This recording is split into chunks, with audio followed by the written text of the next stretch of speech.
And I knew if I worked hard, I could get a second load that day, and that's where I made my money. We all have the same 24 hours in a day. You make out of that 24 hours what you want. Some people come into the industry and they think it's just trucking. It's going to be easy. I'm just going to go out there and I'm going to make 90 grand a year. It's just driving a truck, right? It's simple. It's not that. There's a lot more involved in it. So yes, it is monotonous. There's a lot of things there to check. And absolutely, you're going to have to do it every day. If you could time travel back to when you were first getting started, you walked out the door rosy-cheeked with your brand new CDL, you're getting in the industry, anything you would wish to say to someone? If you're thinking about a career in the trades and you want to know what employers actually look for, what the work is really like, and what nobody tells you before you get started, you're in the right place. Built in the Midwest features conversations that'll help you figure out if this path is for you. I'm super pumped to be sitting down with you because as our lead instructor, I know we don't like wave that title in people's faces. Like you're the cat herder ultimately, but hearing some perspectives on where you got your start in your career, like why you made the jump to instructing, and just what you've seen over time, in the industry, how things have changed since you were in the industry to what we now teach, and how people can get ahead as a driver. Because we talked pretty recently of how there's a big difference from those who come in the industry and they get by, and they're usually kind of burn out and they're frustrated and they're unhappy and they really just aren't earning what they could, to those who they come in and they love it because they're getting paid good money. They're getting the rate, the kind of routes they're looking for. They're hauling better freight, and they're topping out some earning potential because they're going out and making it happen.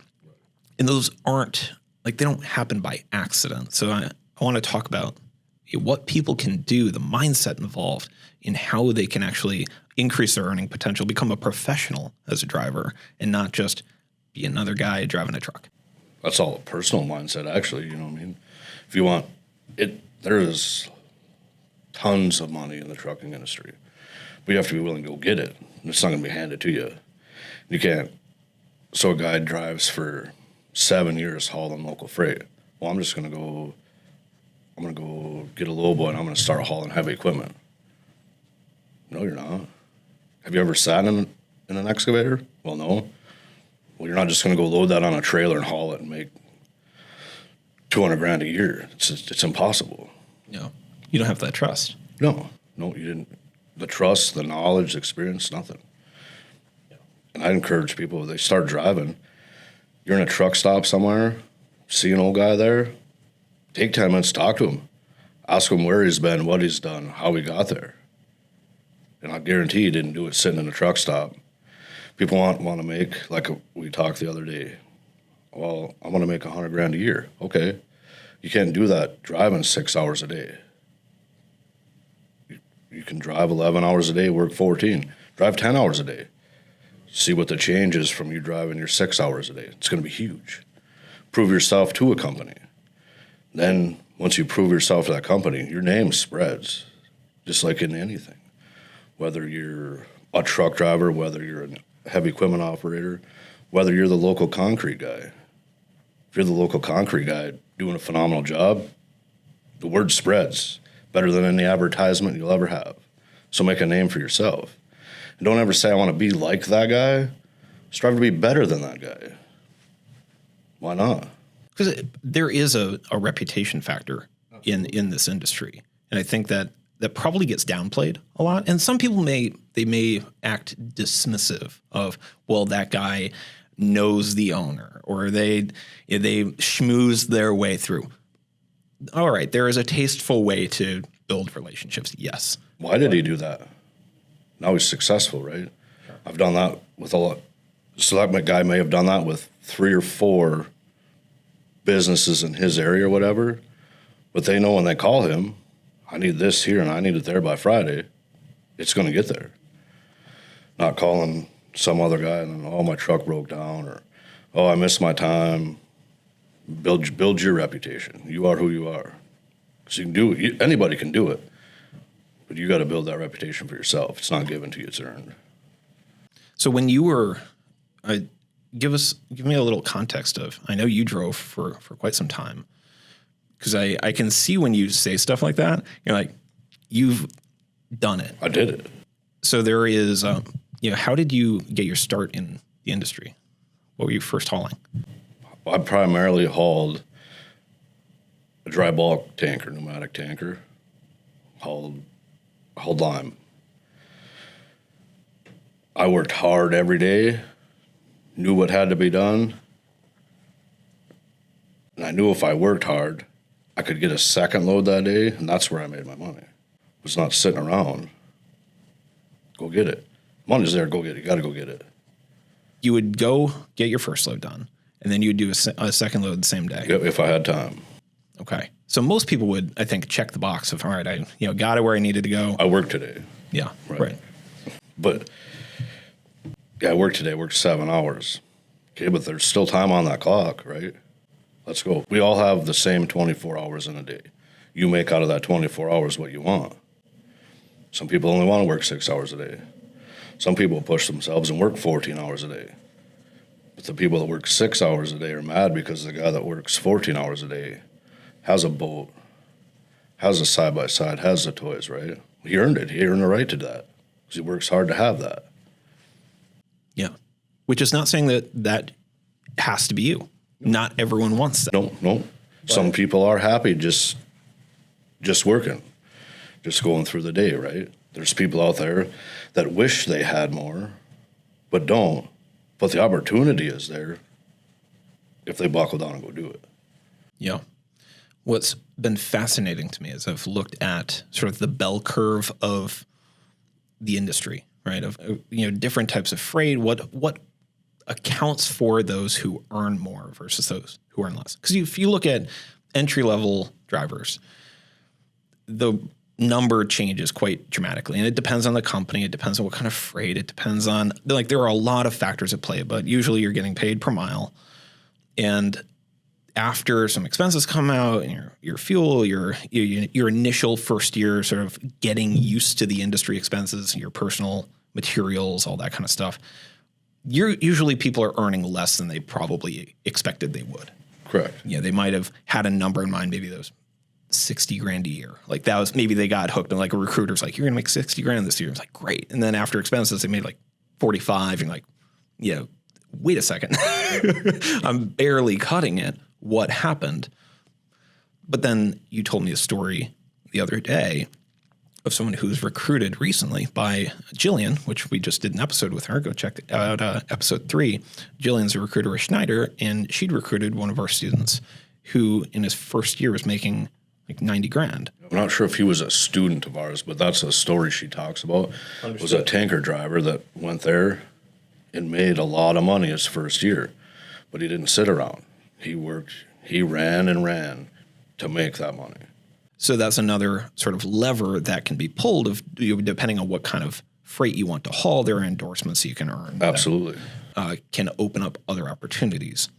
So in the freight that you were hauling, did any special endorsements kind of come into play? Tanker, I had to have a tanker to haul that. And hauling lime was not hazardous. I didn't have to have my hazardous materials or nothing, but tanker endorsement. And I liked hauling the pneumatic tanker because there wasn't just driving involved. There was manual labor involved. So when I got to the location, 2 to 3 hours to unload it. Sometimes it was hard work. Sometimes it went easy. But it broke the day up to I wasn't just stuck in a truck driving for 11 hours. Drive 3-4 hours, you unload for a couple hours, and you drive back. So it broke the day up. So when you're doing 2 loads in a day, I bet it was pretty. I'm sure once you hit your pillow at the end of the night. Oh, I was wore out. Yeah. And some days you think today's going to be a good day hauling that lime. There's times you plug up a line, you just turn an easy load into a bad load. Sometimes you plug up. It could take you an hour to clear that plug, get everything running good again. It might plug up again. I turn a day into a long day in a hurry. You have any big like nightmare situations pop up? Yeah, I've plugged up bad a couple times. Plugged up once bad enough that I couldn't get it unplugged on site. I had to take the trailer back to the shop and have them pull the pipes out from underneath it to get it clear. Okay. And that's something you're not doing on the road. Yeah, which is just the nature of Yep, that kind of right. Sometimes that happens. It's part of the job, right? Yeah. It happens. So when you have like a setback like that, you had in your mind that day, you might have, maybe that was your first load and you had the plan if you're going to try and get a second one in, and then something comes up and it sets you back. How do you look at things like that? I mean, how you could get mad, right, and be frustrated with it. There's no sense in getting mad. It happened. I can't change it, right? Get it off, get back home. Tomorrow's another day. Try again. So how long did you drive tanker, first of all? A year and a half. I did about a year and a half. And did you jump here from there? Yep. Okay. So what prompted leaving that and coming to teach? Well, I was actually hauling a load of lime. I was going up the highway, and they called me from the school and asked me if I'd be interested in teaching. I was not aware that the school was even looking for an instructor. They reached out to me. I thought about it. I'll try it. And ever since coming here, I really enjoy it because you get people come here, new students, young students, old students, male, female, doesn't matter. You get them here, first time in the truck, first couple of days, you see the nervousness, the irritation they get because they're not getting it, I'll never figure this out, I'll never get there, to watch them progress through the program, to the smile on the face at the end, then some of them come back 6 months, a year from now and talk to you what they're doing now, how great it is, That's what I enjoy the most is seeing the success that somebody has and watching that progression through the class of they're not really sure to being successful in the end. That excites me every day, to see the progression. First few days, start doing yard maneuvers or driving frustrated. We're grinding gears. We can't get the alley dog. I don't know if I'm ever going to make this. To in a few days of practice and work, their demeanor changes. I smile on their face. They're happy. They jump out of the truck. They're pumping their arms in the air. You know what I mean? It's excitement, right? So that makes me excited because I'm happy for them to see that progression and succeed. Yeah, absolutely. That's fun for me. Yeah. So the validation of seeing someone come through, which it is an intimidating concept to climb into something. If you've never done something, you didn't come from a farm or logging or anything, you've never been in a vehicle that big, and now you're moving something, and you've got other strangers in the vehicle with you, so so you're being observed, and you have to kind of navigate all these different stressors of not knowing what you're doing. And then slowly that familiarity starts to click a little bit. Because most of the time we have a class, there's 20 people in that class. They don't know, nobody knows each other. But most of the time, by the end of it, they've all made friends with each other, and a lot of them still keep in contact with each other. Some students I've had still keep in contact with me weekly, tell me how things are going, build relationships through it. It's fun. On the note of relationships, a point that I've heard come up quite a bit is this is a very typically solitary career once you get started, I mean, especially if you're doing over-the-road driving. It's you in a vehicle by yourself most of the time. Absolutely. So how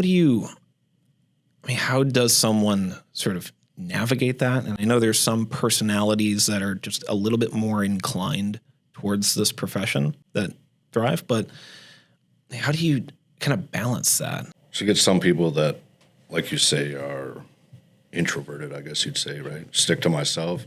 This is a perfect career for me. I drive, do my thing. I stop for the night. I'm in my truck, nobody's bothering me. And there's other people that are very outgoing, which might struggle in the industry because they're not that. But every time you stop, truck parking, when you stop, whether rest area, restaurant, fuel station, there's always people there. And that's where you meet a lot of people, make friends, is at them places. Sometimes you're running the same route pretty consistently, you're stopping the same places. This other guy, you've never met this guy before, and he might be from California, but he's running a different route, but crossing that same path sometimes, you know what I mean? You're stopping there, you might have lunch with him a few times a month, I mean, you build relationships that way, and there's always people to talk to, I guess. But you got to be willing to talk to them too. Yeah. Whenever you don't have a geographical home base that you can forge the typical sort of connections you would, where many of us are, it's community based or workplace based, where the people you see on a day to day are the people you develop connections with, and those kind of become your peer group, your social circle. But when you're on the road, you got to find other ways to make that happen. And it might be timing based. You got to kind of line things up, but there are ways. And I think for people to understand that you do have to go out of your way a little bit to make it happen first, get comfortable approaching new people. Because usually I've found this to be true just in life. Most people are waiting for someone else to say hello first. Correct. Yep. And then once you get that out of the way, it's pretty easy. Right. And then you might sit back and think, well, I've been wanting to talk to this person for a year, you know what I mean? Well, I finally went over and said hello. Now we're great friends. We built that connection, you know what I mean? We've went on vacations together, whatever. But it took that, break that ice. But once you do that, especially like truck stop, there's a lot of people in this trucking industry all over this country that are very knowledgeable, done a lot of things, seen a lot of things. If you actually take the time and stop and talk to them, you're going to learn a lot from somebody. Yeah. So you've mentioned that a couple times of just benefiting from the experience of others, of taking the time and asking the questions, of find someone who looks like that maybe they've been at this for a while and seeing what's worked for them. Because there seems to be a pretty large gauntlet that people have to run through. Like after the first year, a lot of people drop off. And then usually at about like the 3-year mark, it seems a lot of people also seem to exit. And those who make it past that are like, all right, they've made it work. They've kind of adapted. They found what works for them, and they're good to go. Do you seem to notice that to be true? Yeah. Because I think that some people will come into the industry and they think it's just trucking. It's going to be easy. I'm just going to go out there and I'm going to make $90,000 a year. It's just driving a truck, right? It's simple. It's not that. There's a lot more involved in it. Get out there. Let's face it. Where we live, we deal with a lot of climate changes. Wintertime can scare people. You go down south, you got tornadoes to worry about, depending on how far south you are. Hurricanes, which they're pretty well predicted, and you can get out of there. Mountain passes, stuff like that, chaining up. Some people get running this route pretty consistent. I don't like chaining up all the time. I'm not doing this anymore. Get out of it what you want, right? I could hauling logs around here. You're talking heavy weights, running early morning hours. Weather changes all the time. In the mud, in the cold, self-loader, loading yourself. That might not be for everybody. But that's why there's over 200 different divisions in the trucking industry. You get your CDL and you start somewhere, and just because you're doing something you don't like doesn't mean that trucking's not for you. You just haven't found the right place in the trucking industry, maybe. Yeah. Because there's so many different things you could do. Up here, it's difficult for us with the market of the area. There's not a lot of things here. With paper, we got smaller stuff, right? We don't have a lot of hopper bottom stuff. You go down. If you're willing to relocate, you can find anything you want to do. It's out there. You go down in the Midwest, a lot more grain, stuff like that for hopper bottom. You go down more in the Midwest too, south of here. A lot more manufacturing stuff like that. There's more stuff to move. Up here, it's a lot of dry van stuff. Pretty much if you're low boy stuff up here, it's already locked up because there's not a lot of it. There's already people doing it.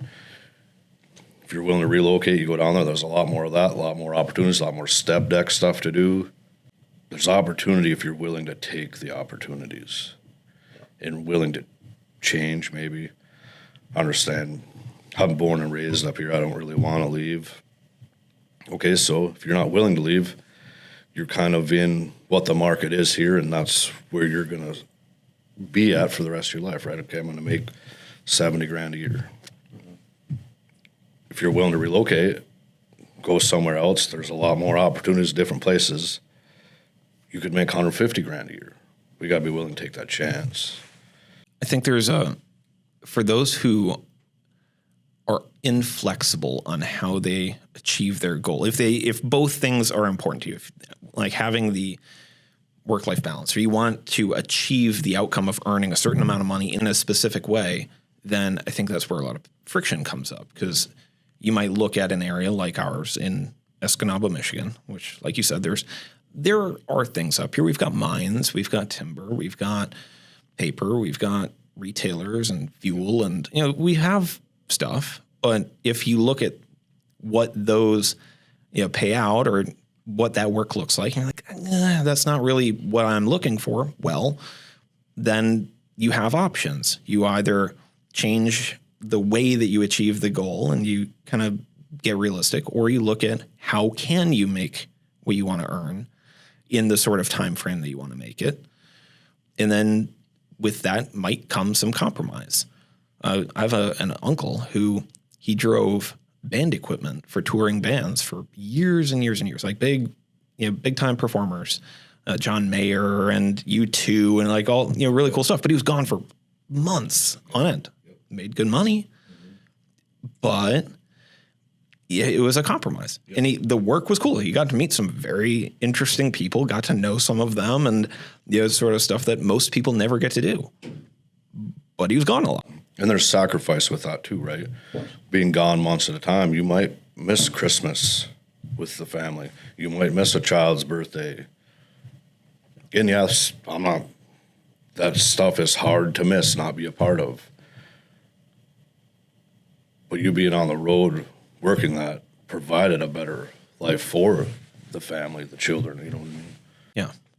And those are conversations that have to get had. Like, we can't make that choice for you. Nope, that's a personal decision. Yeah, there's no right way to do it. If you want to be home with family, by all means, like, make that the priority, and that can be the line in the sand.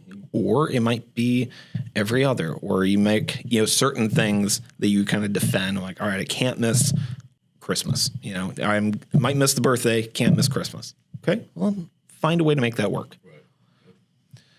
So we talked briefly the other day around mindset and kind of becoming a professional in this industry, which I think we've kind of been alluding to kind of throughout this conversation. But I want to hear from you of, what do you see from those who enter this industry and they really, like, they get out there and they kill it and they love it, and those who are, you can kind of tell probably pretty early that even here in training that it might be something they struggle with? You can see that sometimes just by looking at a person, or somebody that shows up 20 minutes early, somebody that's right on time every day, or the person that's showing up 10 minutes late every day. You can tell how that's going to go all right away. The guy that's showing up early, he's determined. He's the one that's going to be successful, because a company's paying him to do a good job. He's doing a good job, and he's proven that to them. Those are the people that are going to be successful. Go above and beyond. They're the people that are going to advance. They're the people that are going to make more money. If you're the guy that's coming in right at 8, coming in late, boots not tied, not ready for work, you're probably not going to go far. So someone might hear that and be like, well, just because I showed up a couple minutes late for this, well, it's different than if I was getting paid to be here, or if I was, if it was for work, of course I'd clean it up. But I think there's the case of, like, how I was taught that how you do one thing is how you do everything. Mm-hmm. Yeah. And for those who kind of push back, I think the devil's in the details. The small stuff does matter. Right. So for those who are, they are looking for ways to stand out, it is shocking how few people do those little things. Showing up on time, ready, showing up early, ready to go, like mentally, physically, anything you needed to do prior, like it's done and you're locked in and like focused on the task at hand, regardless of if it seems trivial or you already know it or whatever it might be. So for some of the things that you guys have to teach, I I hear it secondhand a lot. And usually it comes down to like pre-trips or some of the more, shall we say, like monotonous seeming sort of things where someone might kind of question, like, does this really matter? Like, am I actually going to be doing this every day or every time? Where does your brain go there? The pre-trip's a good one because, yes, it is monotonous. There's a lot of things there to check. And absolutely, you're going to have to do it every day. You're going to want to do it every day. There's certain things you're going to want to check every day. You have to check it. You're going to leave. You're going to haul 80,000 pounds, 120,000 pounds, depending on where you're located, 164,000 pounds. And I'm not going to check my tires. I'm not going to worry about my brakes. That's a bad way to be. You're going to make sure they're checked right every day. You're going to make sure all your lights are working every day. Keep your truck clean. And that's where you're going to succeed as a driver anyways. A company's, okay, so here's the big thing, right? The younger people, right? They see all these big fancy trucks, all the chrome, right? The loud trucks. Well, I want that. Okay, a company's not just going to give you that. You got to earn that, right? But when you get a truck, okay, it might be the oldest truck in the fleet, but take care of it like it's not. Keep it clean. Take care of that truck. Prove yourself that you're worth this company to spend the money on and give you one of those big fancy trucks to drive. Because if you're just going to trash a truck you have, they're not going to spend the money and invest the money in you to just have you trash it. It's the other side of things that I think most people don't like to consider. Like, a company's taking a risk. Absolutely. And we can bash corporations and large companies and like, oh, they've got the money. That's not the point. The whole model, the whole thing, the whole agreement comes down to they are letting you use a vehicle to transport cargo, and you are coming in and promising to get that where it needs to go safely. You're not going to kill anyone on the way. You're not going to break their stuff. And that's kind of it. Like, they are there to help facilitate a business transaction. Correct. I think if drivers can approach that exchange, like, I'm going to provide as much value as my role allows me to do. Like, I will decrease their risk, their liability, I will increase the confidence they have that I will do the job that I've been tasked to do. They're going to notice, because most people don't do that. Yep. You said a key word right there, liability. What is a driver in a truck on the highway? What is he? He's an employee for a company. But what else is he? He is also a liability. Strive to be a successful driver. Do a proper pre-trip every day. You'll be successful. Improve to that company that you are more than a liability to them. You're a good employee. So for people who, they come in, they show up on time, they maintain strong safety standards, there are no violations, they're maintaining their vehicle, they're catching stuff, any sort of wear maintenance issues early rather than breaking down and, making a headache for everyone. What have you kind of seen for those? Like, how long does someone kind of have to stick with it to get noticed? Have you noticed any sort of time frame? A year or two. And trust me, there's people out there that notice things. And as a driver out there, be professional when you go to a shipper or receiver.